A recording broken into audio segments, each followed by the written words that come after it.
ചേട്ടാ എൻ്റെ വേറൊരു സംശയം, ഈ ഒരു ബിസിനസ്സിൽ അതിൻ്റെ പ്രോഫിറ്റ് എങ്ങനെയാണ് നമുക്ക് കറക്റ്റായിട്ട് കണ്ടുപിടിച്ച് എടുക്കാൻ പറ്റും? ഇത് ശരിക്കും പറഞ്ഞാലേ ഇത് ഭയങ്കര കോംപ്ലിക്കേറ്റഡ് ആയ ചോദ്യമാണ്. നമ്മുടെ ആൾക്കാർ പ്രോഫിറ്റ് എങ്ങനെ കണ്ടുപിടിക്കുക എന്നുള്ളത് പലതരം വഴികൾ ശരിക്കും ഉപയോഗിക്കാറുണ്ട്. ചില ആൾക്കാർ ഉപയോഗിക്കുന്ന വഴി മൊത്തം ഇത്ര രൂപയുടെ സെയിൽ കടന്നു, ഓക്കെ, അതിന് എത്ര രൂപയുടെ പർച്ചേസ് വന്നു, എത്ര രൂപയുടെ എക്സ്പെൻസ് വന്നു, ഇത് തമ്മിലുള്ള ഡിഫറൻസ്, അതാണ് അതെ പ്രോഫിറ്റ്. അതെ നോർമലി നമ്മൾ ചില ആൾക്കാർ ചെയ്യുന്നൊരു മെത്തേഡ് ഉണ്ട്. അതെന്താണെന്ന് വെച്ച് കഴിഞ്ഞിട്ടുണ്ടെങ്കിൽ മാസത്തിൻ്റെ ആദ്യത്തിൽ കടം മേടിക്കും, എന്നിട്ട് മാസാവസാനം എല്ലാ കടവും കിട്ടും.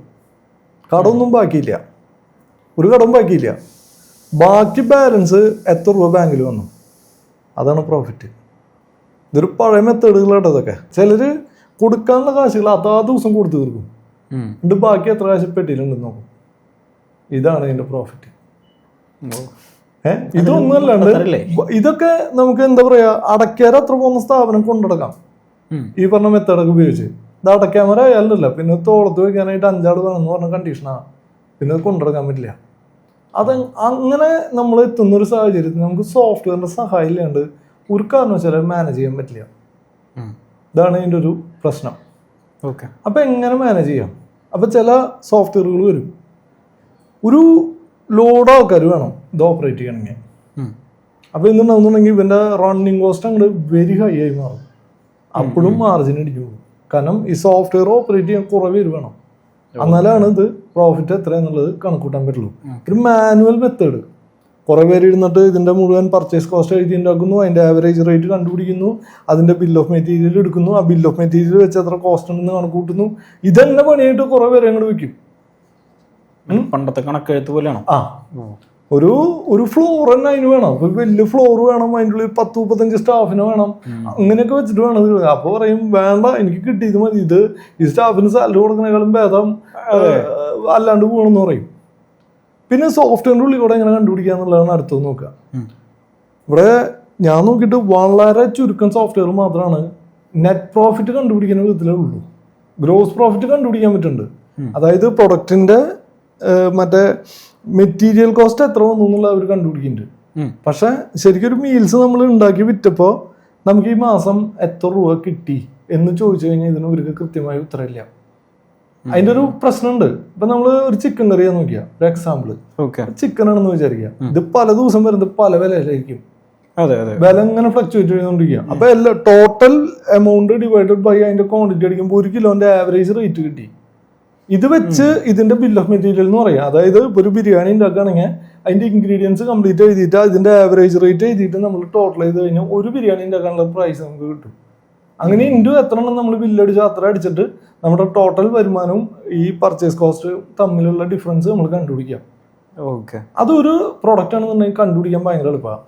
പക്ഷെ ഇത് മൾട്ടിപ്പിൾ പ്രൊഡക്റ്റ് വരുമ്പോൾ നമുക്ക് അതർ എക്സ്പെൻസുകൾ കൂടി ഇതുമൊക്കെ അപ്ലിക്കബിൾ ആയിട്ട് വരണം. കാരണം എന്താ വെച്ചാൽ ഒരു പ്രൊഡക്റ്റ് ഉണ്ടാക്കി ഒരു ബിരിയാണി ഉണ്ടാക്കിയ കാര്യമില്ല, അതിന്റെ മെറ്റീരിയൽ കോസ്റ്റ് മാത്രമല്ല, അത് ഉണ്ടാക്കാൻ വേണ്ടി ഒരു എംപ്ലോയീസ് അതിനു വേണ്ടി പണിയെടുക്കുന്നുണ്ട്. അതിനൊരു ഇൻഫ്രാസ്ട്രക്ചർ എക്സ്പെൻസ് ഉണ്ട് നമുക്ക്. കാരണം റെസ്റ്റോറന്റ് ഒക്കെ പണിയാന്ന് പറഞ്ഞാൽ അതിനൊരു ചെലവുണ്ട്, ബാങ്ക് ലോണ് കാര്യങ്ങളൊക്കെ ഉണ്ട് നമുക്ക്. അതുപോലെ തന്നെ അതിന്റെ ട്രാൻസ്പോർട്ടേഷൻ ഉണ്ടായിരിക്കും, അതിന്റെ ഡ്രൈവർ ഉണ്ടാവും, സെക്യൂരിറ്റി ഉണ്ടാവും, കണക്കെഴുത്തുകാരുണ്ടാവും, ഇങ്ങനെ 100 ചെലവുണ്ട്. ഈ ചെലവ് മുഴുവൻ ഈ ബിരിയാണിക്ക് കാരണം. ഇതെല്ലാം കഴിഞ്ഞിട്ട് എത്ര രൂപ കിട്ടി എന്ന് ചോദിക്കണ ചോദ്യത്തിന് ഉത്തരമില്ല. മൊത്ത കണക്കുണ്ട്. ഇത്ര രൂപയ്ക്ക് പർച്ചേസ് ചെയ്തു, ഇത്ര രൂപ നമുക്ക് വരുമാനം കിട്ടി, ഇത്ര രൂപ നമുക്ക് എക്സ്പെൻസ്, 3 ഭാഗം നമ്മുടെ കയ്യിലുണ്ടാവും. എന്നിട്ട് ഇത് തമ്മിലുള്ള ഡിഫറൻസ് വെച്ചിട്ട് മൊത്ത കണക്ക് കിട്ടി.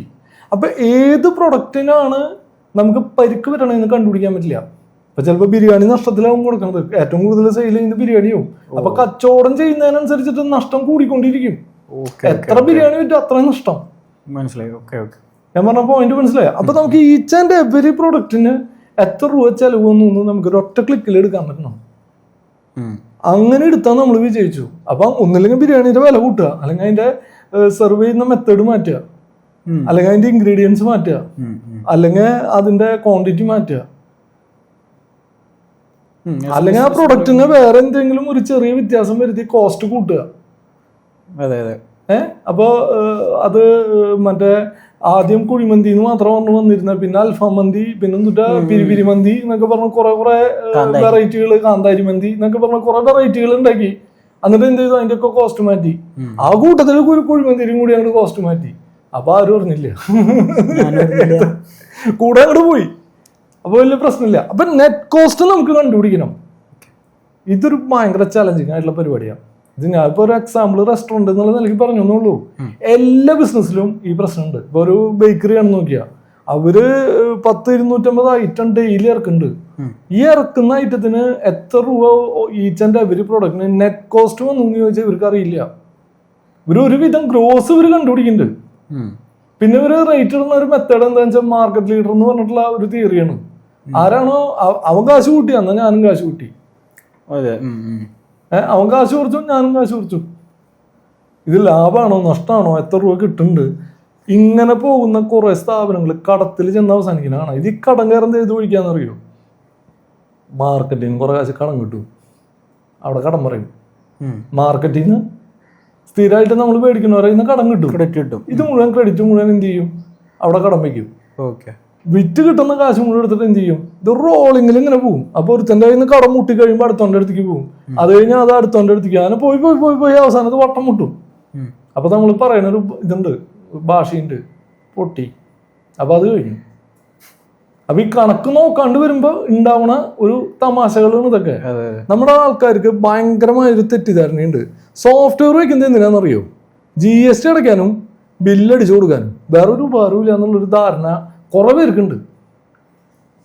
എങ്ങനെ ഏറ്റവും സിമ്പിളായിട്ട് ഒരു 4-5 സ്റ്റാഫിനെ വെച്ചിട്ട് മാനേജ് ചെയ്ത് കഴിഞ്ഞ് ഈ പറഞ്ഞ എല്ലാ റിസൾട്ടും സോഫ്റ്റ്വെയറിന്റെ നല്ലൊരു സോഫ്റ്റ്വെയർ ഉണ്ടെന്നുണ്ടെങ്കിൽ 4-5 സ്റ്റാഫിനെ വേണ്ടു അക്കൗണ്ട്സിൽ നമുക്ക് റിസൾട്ട് എടുക്കാൻ പറ്റും.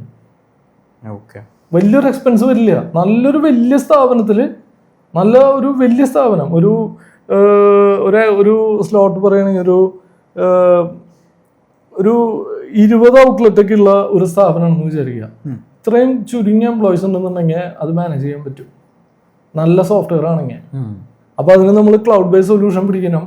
ക്ലൗഡ് ബേസ് എന്ന് പറഞ്ഞാൽ ERP സൊല്യൂഷൻസ് പിടിക്കണം. അപ്പൊ ERP എന്ന് പറഞ്ഞാൽ എന്റർപ്രൈസസ് റിസോഴ്സ് പ്ലാനിംഗ് എന്നാണ് അതിന്റെ ഫുൾ നെയിം. ഇവിടെ ഉണ്ടാക്കുന്ന എല്ലാ സോഫ്റ്റ്വെയറുകളും ഈ പേരിട്ട് വിളിക്കുന്നുണ്ട്. ഇപ്പൊ ഓമന പേരിട്ട് വിളിക്കുന്നുണ്ട്. ഇതിന്റെ ഒരു ERP എന്ന് പറഞ്ഞു കഴിഞ്ഞാൽ അതിന്റെ ഉദ്ദേശിക്കുന്നത് എന്താണെന്ന് വെച്ചാൽ ആ ബിസിനസ്സിന് അവർക്ക് ആവശ്യമുള്ള എല്ലാ കാര്യങ്ങളും ഒരൊറ്റ സൊല്യൂഷനിൽ അവർക്ക് ചെയ്യാൻ പറ്റണം. അതിൻ്റെ ഉള്ളിൽ ഫിനാൻഷ്യൽസ് ഉണ്ടാവണം, ഇൻവെന്ററി ഉണ്ടായിരിക്കണം, പർച്ചേസ് മൊഡ്യൂൾ ഉണ്ടായിരിക്കണം, പർച്ചേസ് റിട്ടേൺ ഉണ്ടാവണം, GST ഉണ്ടായിരിക്കണം, റിപ്പോർട്ടിംഗ് ഉണ്ടായിരിക്കണം, മാസ്റ്റേഴ്സ് ഉണ്ടാവണം, യൂസർ റോൾസ് ഉണ്ടായിരിക്കണം, അതുപോലെ കോസ്റ്റിംഗ് ഉണ്ടാവണം. ഇതെല്ലാം കൂടി ഇതാണ് ഒരു ERP എന്ന് പറയാൻ പറ്റുള്ളൂ. ഇവിടെ വെറുതെ ബില്ലടിക്കുന്ന സോഫ്റ്റ്വെയറിന് പറഞ്ഞ പേരിട്ട് കൊടുക്കുന്നത് ERP എന്നാ. അവൻ പേരിട്ട് ERP എന്ന്, ഞാനും പേരിട്ട് ERP എന്ന്, അത്രേ ഉള്ളൂ. ഞാൻ ERP തന്നെ, നമ്മള് ERPയുടെ ആള്. ഇത് കേൾക്കണമെന്ന് അറിയില്ല. ഞാൻ ഒരു സ്ഥലത്ത് ചെന്നിട്ടേ സോഫ്റ്റ്വെയറിന് വില ചോദിച്ചു, എത്ര ലക്ഷം രൂപ വരും. അപ്പൊ അത് അവിടെ ഞാൻ പറഞ്ഞു ഒരു 1 lakhന് മീതി ഉണ്ട് വില. ആള് പറഞ്ഞ സ്പെക്കിന് അത്രയും വരും.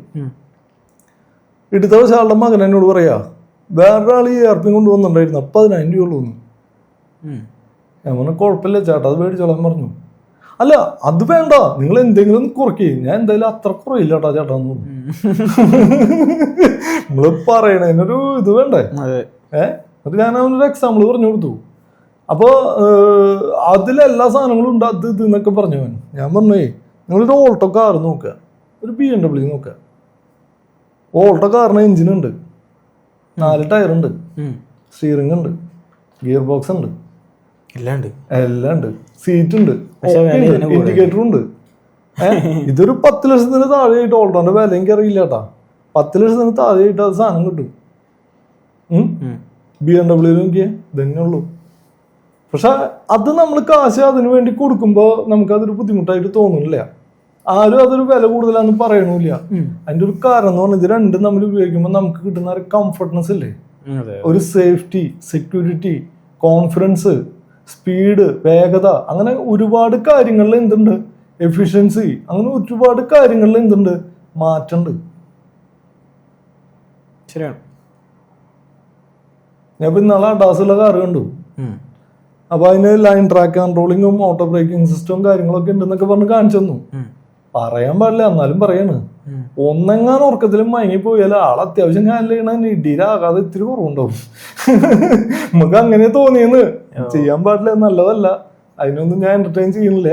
എങ്കിലും മനുഷ്യാവസ്ഥ എന്തെങ്കിലും കാരണവശാൽ ഒന്ന് നമുക്കൊന്ന് കണ്ണടഞ്ഞു പോയാലും ഇങ്ങനെ എന്തെങ്കിലുമൊക്കെ സംവിധാനം ഉണ്ടെന്നുണ്ടെങ്കിൽ അത് മാനേജ് ചെയ്യും. ഇത് ഓൾട്ട കയറാൻ കഴിഞ്ഞാൽ മാനേജ് ചെയ്യില്ല. കൊണ്ടുപോയി ഒറ്റ ഇടി ഇടിച്ചിട്ട് ആള് പോയിട്ടാവും ചിലപ്പോൾ എന്ത് ചെയ്യുള്ളൂ, ബാക്കി കഥ ഉണ്ടാവുള്ളൂ.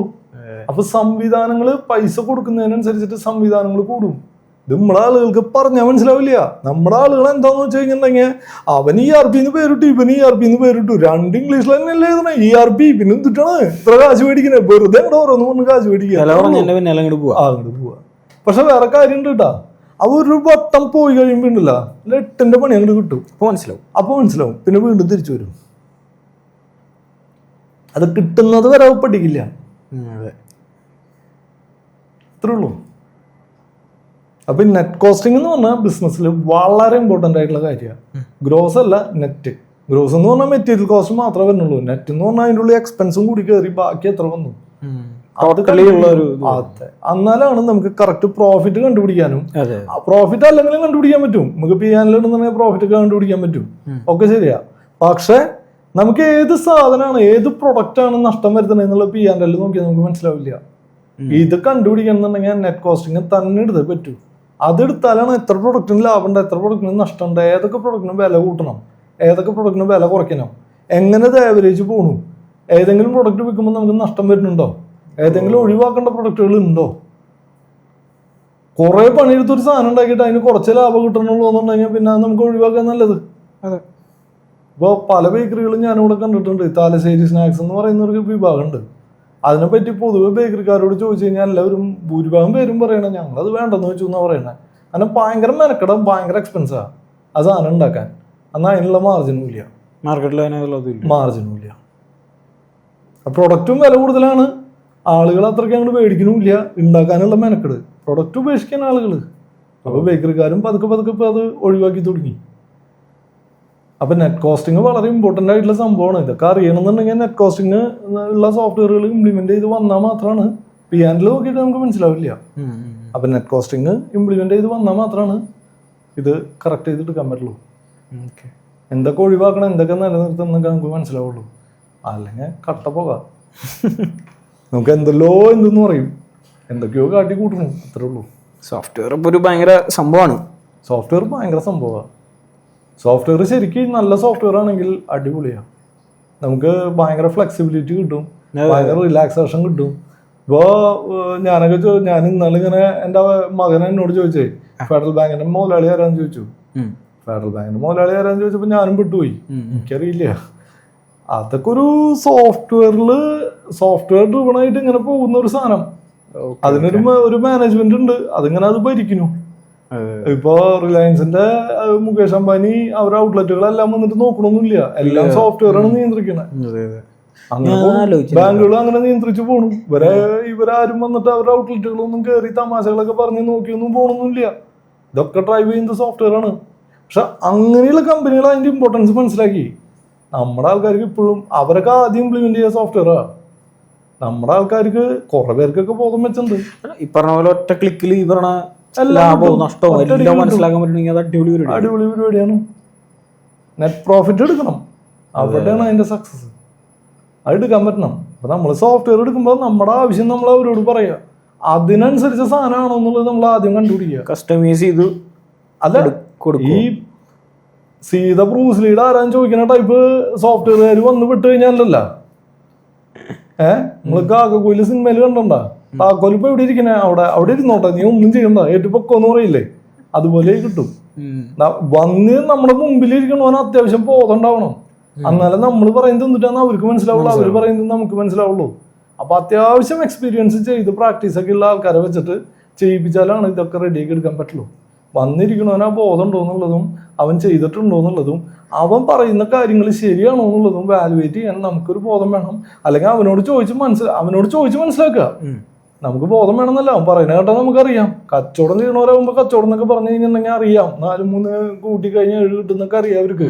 പറയണ വഴി പ്രാക്ടിക്കലാണോ അല്ലേ എന്നുള്ളത് ഒന്ന് ചിന്തിക്കുക, ഡെമോ ഒക്കെ കാണുക, എന്നിട്ട് ഒന്നിരുന്ന് ചിന്തിക്കുക, ഇത് നടപ്പിലാവണ കേസാണോ, പറയണതൊക്കെ നടപടിയാവുമോ നോക്കുക, എന്നിട്ട് നമ്മൾ ഓർഡർ കൊടുക്കുക. സോഫ്റ്റ്വെയർ ഇംപ്ലിമെന്റ് ചെയ്ത് അടിപൊളിയാണ്, ഒന്നും പറയാനില്ല.